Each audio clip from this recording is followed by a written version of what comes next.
Hoy vamos a trabajar la segunda parte del análisis estructural del relato. Para ello hemos elegido un cuento de las 1001 noches, Alí Baba y los 40 ladrones. El texto está disponible en nuestro portal de lectura. Además de los roles actanciales que vimos en el video pasado, los cuentos folclóricos y tradicionales se caracterizan por una serie de procedimientos. El sujeto protagonista va a enfrentar una serie de situaciones complejas y adversas. A estas situaciones adversas se las denomina proceso de degradación. Dicho proceso se genera porque un adversario u oponente le trae un problema a él, a su estirpe, a su familia, a su pueblo, o bien porque el mismo sujeto protagonista cometió un acto erróneo o ilícito. En el primer caso podríamos decir que el proceso de degradación es externo, porque viene a partir de alguien de afuera. Y en el segundo caso, si el sujeto protagonista cometió un error, entonces podemos decir que el proceso de degradación es interno. Podemos decir que es interno porque sucedió por un error cometido por el sujeto protagonista. Por lo tanto, las circunstancias problemáticas que generan las acciones del relato podemos decir que se corresponden a una serie de procesos de degradación que el sujeto protagonista va a intentar resolver a lo largo de la historia. Alí Baba, por ejemplo, se dejó llevar tanto por la curiosidad y después por la ambición una vez que visitó la caverna donde los ladrones guardaban el tesoro robado. En este sentido podemos decir que tanto la ambición como la curiosidad forman parte de un proceso de degradación del héroe, del sujeto protagonista, y el relato va a intentar de alguna manera zanjar ese problema. De los modos más variados, la resolución de ese proceso de degradación. En todas las sociedades, y esto es lo que manifiestan los relatos, existen tres aspectos simultáneos. La ley o pacto social, que de alguna manera todos los actantes del relato tienen que cumplir, la infracción a dicho pacto y por último el castigo por haber cometido la infracción.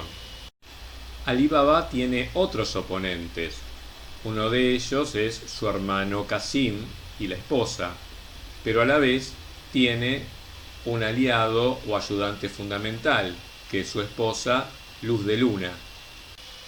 Las peripecias del relato se van a centrar entonces en el proceso de degradación que implica violación de la ley, infracción y castigo, tanto para los ladrones como para Qasim y su esposa, que son los oponentes de la fuerza buena del sujeto protagonista, que es Alí Baba, y de su ayudante, que es Luz de Luna.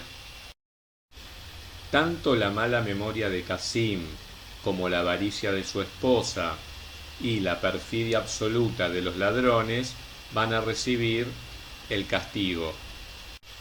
Los 40 ladrones representan tanto el robo como el asesinato, delitos muy fuertes para la sociedad. Y Qasim y la esposa representan errores o vicios que de alguna manera también merecen algún tipo de castigo. Tanto Luz de Luna como Alí Baba, su esposo, eran pobres y honestos. Cuando se llevan algo del botín es una porción ínfima, apenas lo que necesitarían para poder vivir. No hay en ellos, por lo tanto, la desmesura o el pecado de la ambición que se manifestaba en Qasim y en su esposa.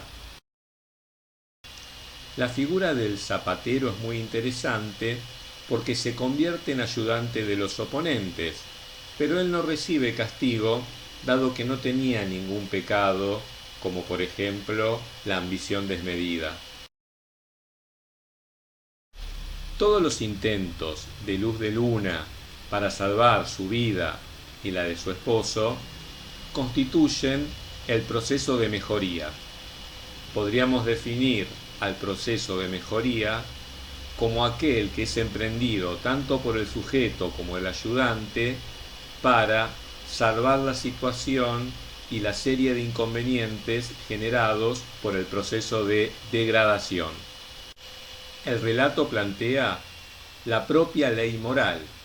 Cuando Alí Baba y su mujer quieren, aunque sea recuperar algunas monedas, la cueva de los ladrones misteriosamente ha desaparecido.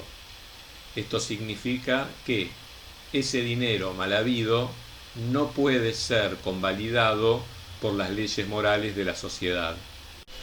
Vamos resumiendo entonces. Tenemos los procesos de degradación y los procesos de mejoría. Y entre ambos polos opuestos existen las normas, las infracciones a las normas sociales y los castigos correspondientes por haber quebrado las leyes de la sociedad.